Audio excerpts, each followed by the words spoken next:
তো বন্ধুরা সবাই কেমন আছেন? আজকে আপনাদেরকে নিয়ে আসছি একটা নতুন চমক দেখানোর জন্য। আমার সাথে সম্পূর্ণ ভিডিওটি দেখবেন এবং কিভাবে ধান কাটে বা কোন মেশিন দিয়ে ধান কাটা হয় অবশ্যই আপনারা দেখবেন। তো চলুন আমার ভিডিওটি শুরু করি এবং আপনারা দেখতে থাকেন কত সুন্দরভাবে ধান কাটে। আমরা এখন আছি কিশোরগঞ্জ জেলার পাকুন্দিয়া থানার বুরুদিয়া ইউনিয়নে। এখন মোটামুটি সবার ধান ক্ষেত পেকে গেছে, তার কারণে খেতে নামিয়ে দিছে এই মেশিন। আর এই মেশিন কতটা ধারণ ক্ষমতাশীল তা আপনারা দেখতে পারতেছেন। তো চলুন আমরা একজনের থেকে জিজ্ঞাসা করে নেই যে কতখানি ধান ক্ষেত প্রতিদিনে কাটতে পারে ওনারা। বিষয়টা ভালোভাবে আমরা আরো বুঝে নিচ্ছি। এই মেশিনে একদিনে কত 8-10 খানি কাটতে পারে, ঠিক মতো টানে না। 8-10 খানি একদিনে কাটতে পারে।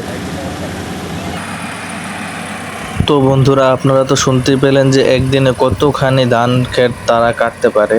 তো দর্শক আপনারা দেখতেছেন কত সুন্দর করে তারা ধান কাটতেছে এবং এই মেশিনগুলো দিয়ে প্রতিদিন 8 থেকে 10 খানি ধান ক্ষেতের ধান কাটতে পারে।